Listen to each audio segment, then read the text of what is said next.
Hey guys, Wolfie here with a City of Final Fantasy Opera Omnia Global video for the 7th of October 2019. This is late yesterday.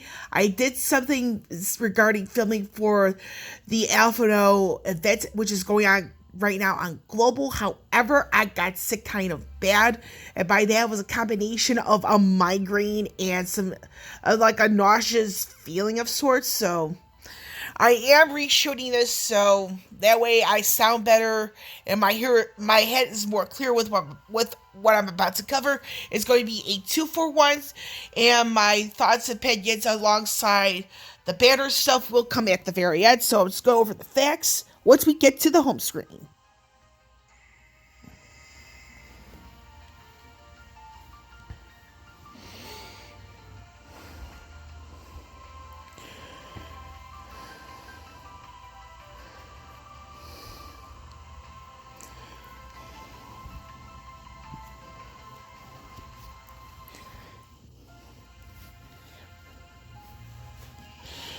I am back. And like I said, this is a reshoot because I did try this a couple of times, but my mind wasn't really clear. So I just want to do this now with a more clear head. So we're gonna go over a couple of reworks first, a couple of reworks, the gem seal you see on the top of the screen, and all the information to just to cover the news, all that stuff. So the first thing we're going to go over is the rework for Gilgamesh. This is his crystal strength level 55 and 60 passive abilities. These are the extensions to his first two abilities.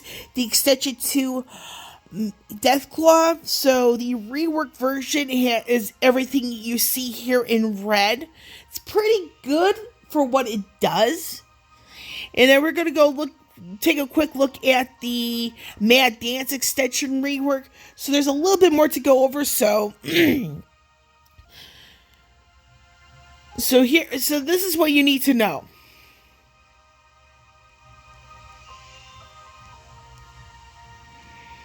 And now the second rework is going to be for Ida for Final Fantasy XIV. Her rework does go in here regarding the Alphinaud event, so FYI. So, before we get into the Crystal Strength level 54 passive ability, Crystal Strength level 55 and 60, we do want to point out here that the Snap Punch base use count goes up to 7 from 5. And this is the Crystal Strength level 54 passive ability, so she gets a bit of a bigger boost with her with the max bravery as long as she has at least one active buff on her. And this is the Snap Punch extensions are there, so keep all this stuff in mind. And mind you, anything that's in the area where the red is the rework, so keep all this in mind.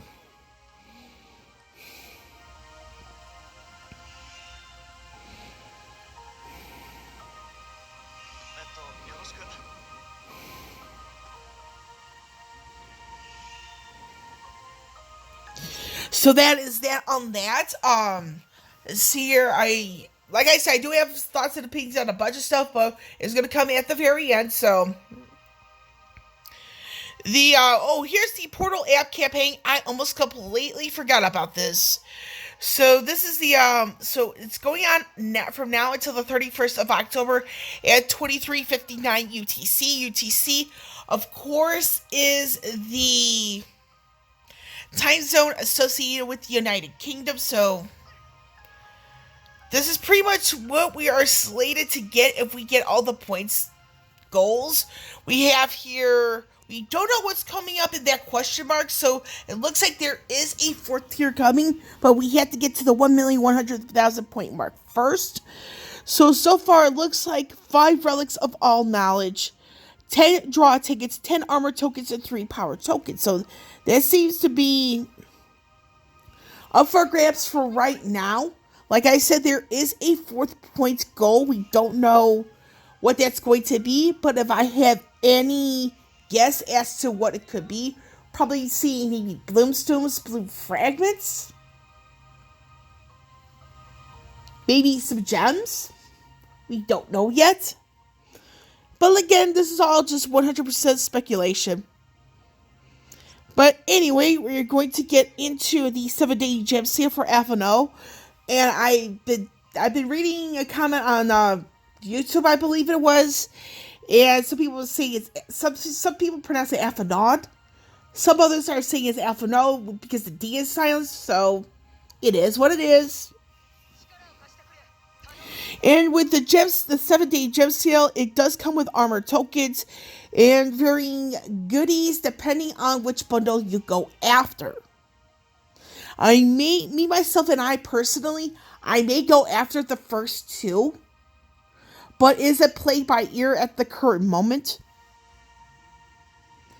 And the thing is, with the Chocobo tail feathers, it grants experience to a character. If you're wanting to get somebody up in like their best, like say get somebody to 61, 70, the Chocobo tail feathers actually get you there a little bit quicker, and free gems, and you can't beat free gems. So that's that on that. And we're gonna go into the Lost Chapter information first for Gilgamesh. And I do want to point out something very quickly. So, like the character events, like even the main story, any of the future Ultimate Esper trials.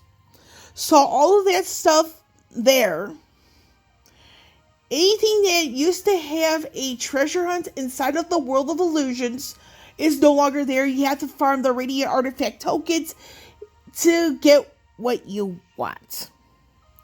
And I personally find that very frustrating. But I'll get into my opinions on that in more detail at the end of here. So I will say though that in its place, again, you have these Radiant Artifact missions, which grants you 200 gems per character you trade a gold token for. Which could be a bit of a blessing in disguise, but again, like I said, I'll keep my thoughts on this until the end here, so to be fair here.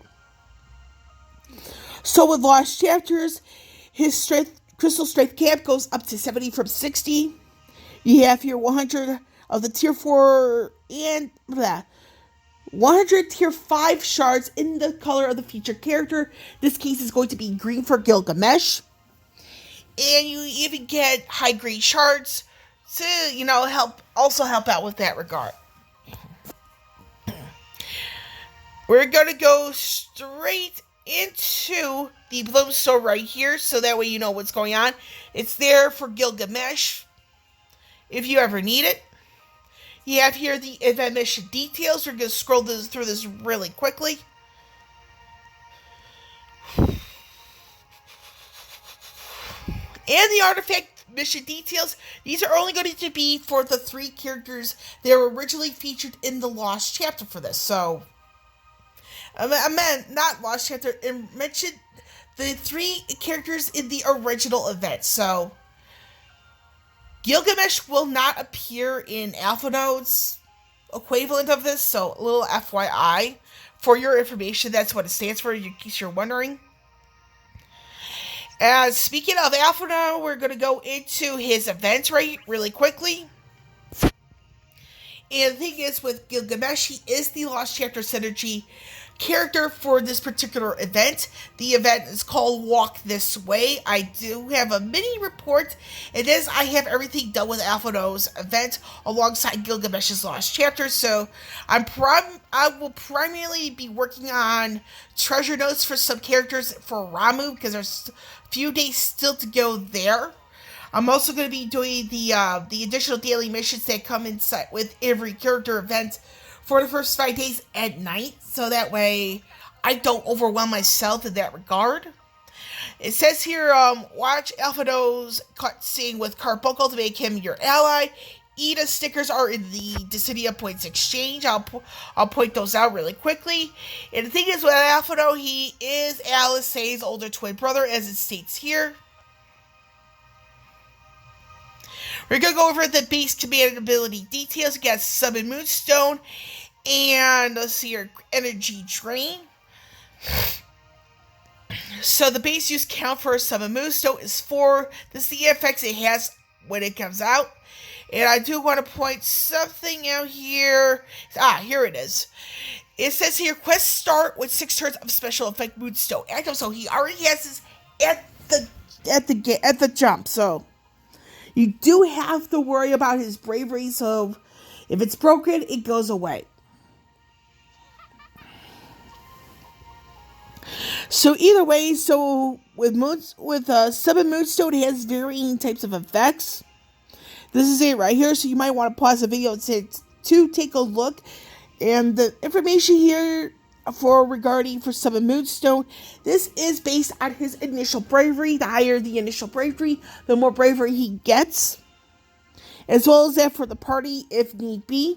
And the reason why you want to take a pause for this particular section is because there are varying effects depending on his state and his current state before he takes his turn.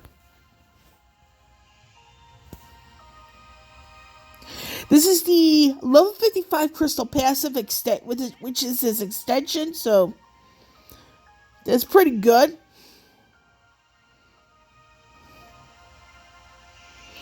And here's the thing you might want to take into consideration with Moonstone extension, the HP aspect. So this does give him a little bit of overflow. So that is that on that. Energy Drain base use count of 6. This is a 2-hit magic brave and HP attack. Finally, it restores own HP based on HP damage dealt. This is a recovery limit of 10% of max HP. The extension here, this is what happens. So this is kind of like Maria in a sense, where it's the offensive heal, where in Alphinaud's case, he initially has it just for himself, but the extension gives it to the party. Whereas Maria, I think hers is at the party without the extension. With the extension of hers, it's like the amount of HP is greater in sense of HP recovery. The additional ability here says base use count of 1, grants Brave Regent to party for 3 turns. The level 70 crystal passive extension. This is the slight raise to party's initial bravery. These brand new ETA stickers are available in the Dissidia Points Exchange for 500 Dissidia Points each. Not too shabby. The quest rewards for Alphinaud's 5-star gear, you're talking the 2 copies of his 35 CP armor, Evoker's Double. And you have the Veil of Wiyu, which is part 5, so this is where you need to go. For anybody that claims they didn't get a copy of their 35 CP, of his 35 CP armor, you might want to check your inventory or something. There could be something wrong with your device, or check your inventory alternatively. So something you might want to check. So because I did get my 2 copies of Alphinaud's 35 CP armor. So yeah. His banner mates are going to be, and this is in the sense of joining Alphinaud, are Celeste and ETA. And some people are wondering why is Celeste a featured character. I actually use Celeste in co-op, and we're going to go into the event boss called the Glow Lizard. They are weak to thunder. They come in a pair. The only debuffs they take, quote unquote, are attack the only ones they can take are stuff like poison, sap, and resist to certain things. Because they're immune to attack down, defense down, initial breakdown, and max breakdown. The only way you can override those is through a framed buff that has another effect in it, like aka sap. So it says here the glow lizards will use guard resonance to reduce bravery damage taken. However, this effect can be negated by inflicting a brave break on the glow lizards, so use abilities like poison and sap to help inflict it. So for those of you who are wondering, this is kind of the thing with Zack and the brave barrier he gets from his EX ability. If his bravery is broken, his brave barrier goes away. It's the same concept here with glow lizards. So for those who can inflict stuff like poison and sap, this is pretty much Ida territory. In that regard, for poison, sap, you have people in the sense of non-synergy units like Edgar, and that's through his first ability. Maria through her EX. In a way, you can use other units like maybe Lily, Set, and Ferris, but I probably would recommend not using those two because the other debuffs they have, yeah, no way. So, and it says here, the glow lizards will also use the group HP attack blaze impact to inflict HP damage on your whole party. So bring characters who can recover your party's HP. Warrior Light, he's a good non-synergy character for this because he has a way to heal through his EX ability. Beatrix, believe it or not, is a good one for this one because she has HP regen through her first ability, and that HP regen will last you a good amount of time. Another unit to consider to bring into the event is, believe it or not, is Lightning because she has the elemental weakness for the glow lizards, and that is Thunder. Beatrix, I will also add, she also has the Thunder element, so if you want to expose the elemental weakness, those two are excellent units to bring in. Pain, I would recommend bringing her in here because with the right setup, she can surpass the 99k limit cap, meaning that if you see that, then that the 5/9s like do like that, she's going past it. And I tried this on with her in Cosmos. She actually could do 120,000 HP damage plus. And that's total, which is 60k per lizard. So with the right setup, Pain, I would recommend bringing her in here. So that's some units to bring in. Lena, I would recommend her as well because she has the debuff immunity and HP regen. Censor, I would also recommend because he has freeze and the glow lizards have no issues with that. Quistis, I definitely will recommend because she has turn delay, so that's that on there. Some recommended units, all that's good stuff. And to finish this whole thing off with the glow lizards, because the remaining glow lizard will strengthen itself if only one of them is defeated, try your best to defeat them both at the same time. It depends on your individual party setup, so that's that on that. The token exchange details, once I get this up. Standard operating procedures since the Porum event. 300 gem tickets, 21 draw tickets, 600 Dissidia points, 6 stamina points potions, 10 armor tokens, 35 high crystals in blue, 35 high crystals in green, 100 high shards in blue, 200 high shards in green. So my primary focus would be anything that's limited. Above all. Then the Idoga artifacts are going to be Celeste, Alphinaud, Ida, and Gilgamesh. Of course, the shards, crystals, and colors are going to be blue and green. Nothing wrong with that, in my personal opinion. Event mission details, we're going to go into this.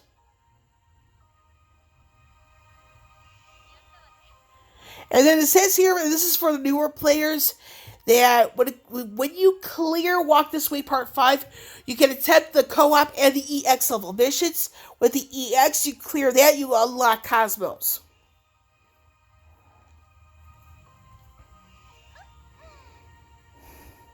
And this is the additional daily mission details for the first 5 days of each event. Will have additional missions, so you have to clear the first 5 already in order to unlock the additionals. So for this case, it's 10 high shards in blue and green each for 15 gold tokens. And then for 30 gold tokens, you get 5 high crystals in blue and green each. But that's only for the first 5 days. And we're going to get into the artifact mission details in a moment. This is the 90 CP armor for Alphinaud. This is, I believe, his this is the attack and defense aspect. So that's it on that. The artifact mission details. So if you were to trade in just 10 gold tokens for Celeste, Alphinaud, and Ida's Edosia artifact, you get 200 gems each. So we're going to go into that. We're going to go into the Bloomstone for Alphinaud. This is All Brave region. And if you log in at any point during the event, you get 3 Cycle Quest keys as a gift. So, what do I think about all of this? But before I do, we're going to go into the banners. We're going to go into the Lost Chapter banner for Gilgamesh. This is going to be debuting the EX weapon for Gilgamesh, alongside the 15 and 35 CP weapons for Gilgamesh, Bart's and Hope. We're going to read quickly here for Gilgamesh, his EX ability Hurricane. This is what it does. And here's how I want to point something out really important here. For Gilgamesh, if you get his EX weapon, you need to have it at Limit Break 2 out of 3 minimum. Because this will save ability uses in the long run. So this is something I do want to point out. Just take a good pause just to get a good look at this. Now we're going to get into the banner for Alphinaud. This is going to be debuting the EX weapon for Ida, alongside the 15 and 35 CP weapons for Alphinaud, Ida, and Celeste. Now, again, why is Celeste on a banner like this, at an event like this? Now, with the Glow Lizards, I managed to crack the reason why, and that is the Glow Lizards use magic-based attacks, which makes sense to have the magic take around. And there's only one magic take in this entire game, and that is Celeste. It makes perfect sense to have her in here. Because whenever I was using her in some of the co-ops yesterday, and I live here in the US, by the way, she was absorbing. She was absorbing the damage. And it makes perfect sense. So now, my thoughts and opinions on all this. I am kind of concerned here. And by that, part of my concern, and as well as my thoughts and opinions, goes straight into the banners themselves. Gilgamesh, for me, it is a surprisingly easy pass, because with his EX ability, I have to have it at 2 out of 3 in order to save ability uses. And that's not really good, in my opinion. The thing is with Gilgamesh, is like his EX weapon comes back. And that's probably going to be when I'm probably going to be going after it. It's just that with the type of rework he has, is he's more than likely going to be needing another one at some point. Because otherwise, he's going to be one of those that's perma-benched. And unless he's a favorite, and it's just, there's no real use for him, in my opinion. And oddly enough, he's not even a favorite of mine. So, yeah. So, for Gilgamesh's banner, it is a very surprisingly easy pass for me. With Alphinaud, on the other hand, I actually like Ida. She's one of those characters, when I was playing this game, she quickly grew on me. She was getting me got me out of some tough spots in the earlier content. So, it would be fair for me to go after her EX. However, it's not going to be right away. And the thing is, with both Gilgamesh and Alphinaud's banners, this week could be considered the ultimate trap week. trap week because there's the main story coming up or later on this week with Noel. That's more than likely going to be a double EX banner with him and Locke from Final Fantasy VI. And then also the same day when the Act 2-5 shows up, you also have the third wave of 7070 Awakenings. And provided it's still Aerith, Sarah, and Ace as part of that third wave, we have ourselves on Global the first triple EX weapon banner. And you would have to have a lot of gems and tickets ready to go. So it's one of those, it's a big trap because you have two big things going on at the same time. And the Start Dash banner. You have 3 weapon banners here. 2 of them are triple EX. Although Noel's banner, as well as the Noel's banner is going to be the only one that's not a triple EX banner. You have the Start Dash banner, that is. And you also have Aerith's banner, that's also triple EX. This is the biggest trap that Global likely has planted in the game at this moment in time. So, with the Start Dash banner, I probably will not be pulling on it until the very last day. Because, quite simply put, there's just so much going on. I'd rather have my resources ready and available ahead of pulling. And knowing my own personal trends is that the more banners I pull, the bigger chance I have to pity a weapon that I want to go after and I really don't want to pity it. And then another reason why this is a big trap is of the foresight of what's coming up in the coming weeks/months. Meaning that there's a character who's got a lot of hype around her, and it's Charlotta from Final Fantasy Crystal Chronicles. She's the last character event to have the EX as just that, EX. With that being said, you have Fang. Her Outlaws chapter will be the first with the EX+. Ultimisia, that's another one. That's a DPS unit that will quickly, that could very well shove Noel in a hurry. Because Noel and Ultimisia are DPS units, they're the easiest to replace. I mean, that's not so much of an opinion, it's actual fact. Because DDS meaning damage dealing slots, those are the most common in the City of Final Fantasy Opera Amia. And by being the most common, the easiest to replace. Support units, they're not as easy to replace. However, with Charlotta, the issue with her is that, again, she's the last character event on JP where EX was just EX. She also does not have a great support banner mates with Rydia and Seymour. So it's one of those, it's like, you got such a good person, but you have questionable support units. And that could be a big problem down the line. So, with EX Plus, not too far along, is where do some of the players want to go? In sense of who to spend their resources on.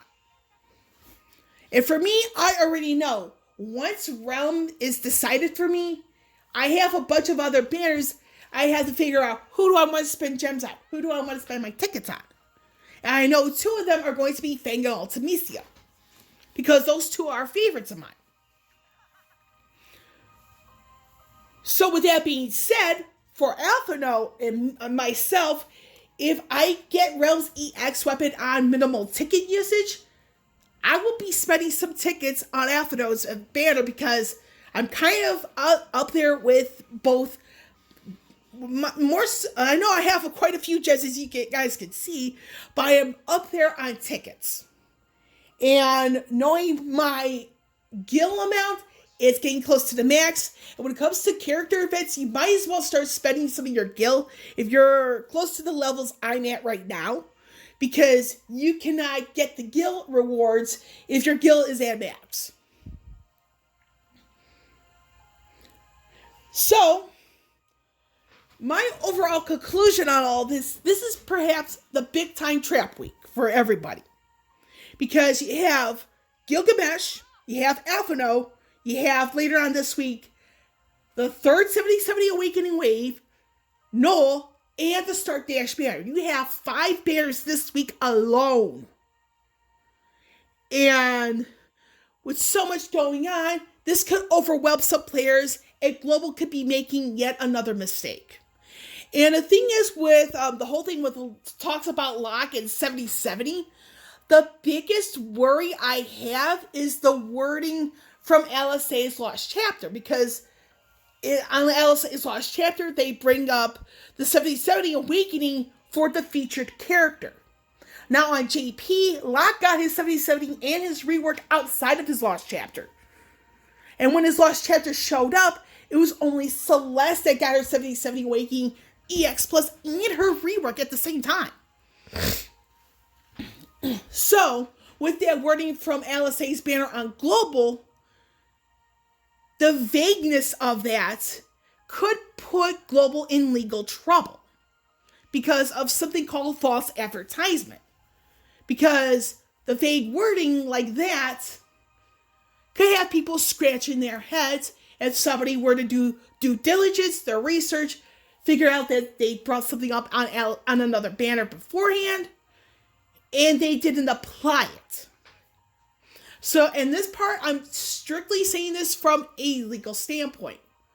So, I'm a little worried, and for reasons people could really think of me putting here. So, the fact that they worded it, the whole thing on Alisaie's banner for the featured character, knowing that when it came to Locke's event, Celeste is part of that, is a part of his original banner, but she's not the featured character. So I do sense that Locke could still get his 70/70 Awakening and his rework this week, but with that wording on Alisaie's Lost Chapter information, this could put the game in some format of legal trouble. Because false advertisement does not have a good aftertaste. Let's just put it like that. It does not. Because they could get sued for it if people felt like it. But in all seriousness, the whole thing with Locke, I personally don't care about it.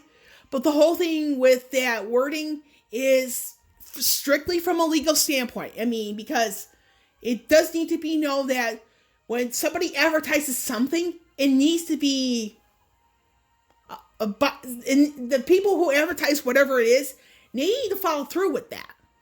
Because if they don't, and somebody catches on, this could mean that the game could get themselves in very big trouble. It's all because of vague wording. But, to be fair, Global does whatever they want. People think that Global's following JP more closely, but this could bite them in the ass if they're not careful. And the fact that Global's pumping out so much for the second month straight, this could overwhelm some Global players, and people could be leaving the game. I mean, I've already had to deal with at least 3 people I know somehow, some way. One of them through my Instagram accounts, the other 2 through the DFFOO forum page. So we already have 2 people already have left either the game altogether or Global to just play JP. So with Global, if I were Global developers, I would probably start focusing on A, fixing the bugs, and B, player retention, because if more people are leaving global or the game altogether, this could be a disaster with having pumping out so much. And the whole thing with Gilgamesh's Lost Chapter banner, Alphinaud's banner, and then what's coming out later on this week with the third wave of 7070 Awakenings, Null, and the Start Dash banner, this could mean trouble. And in more ways than one, and for the wrong and the worst reasons. But again, it is what it is. Because I have no real say in what goes on with developers for the game. I just have to enjoy it. With that being said, though, there were people on the Twitch stream that did not like the decision of delaying Beatrix's Lost Chapter, with a comment I found on Facebook going along the lines of, if Global wanted to release something before JP, why delay the Lost Chapter? And that comment I fully agree with. It makes no sense. And there's also some comments in Facebook.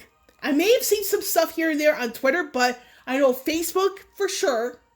Some people mentioned it on Reddit, not Reddit, the Twitch stream, about Global gaining a secondary character that becomes Global first.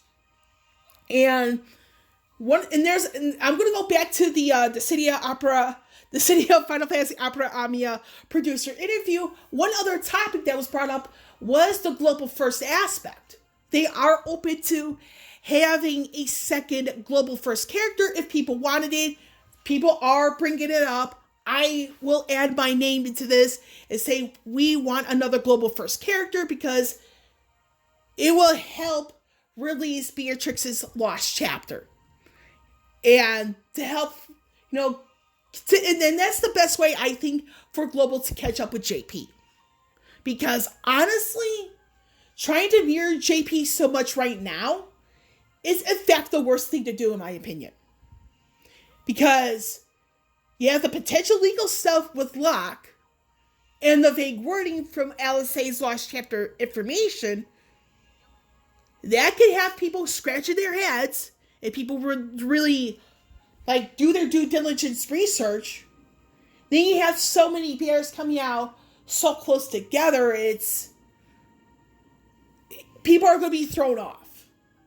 And sadly, Noel, for his banner, it's a very difficult skip because, again, the foresight for the game going forward. If you know what's coming up and you know what type of units certain people are, not so much when they come out, but those that come out behind them, it's about knowing where your resources are going to go.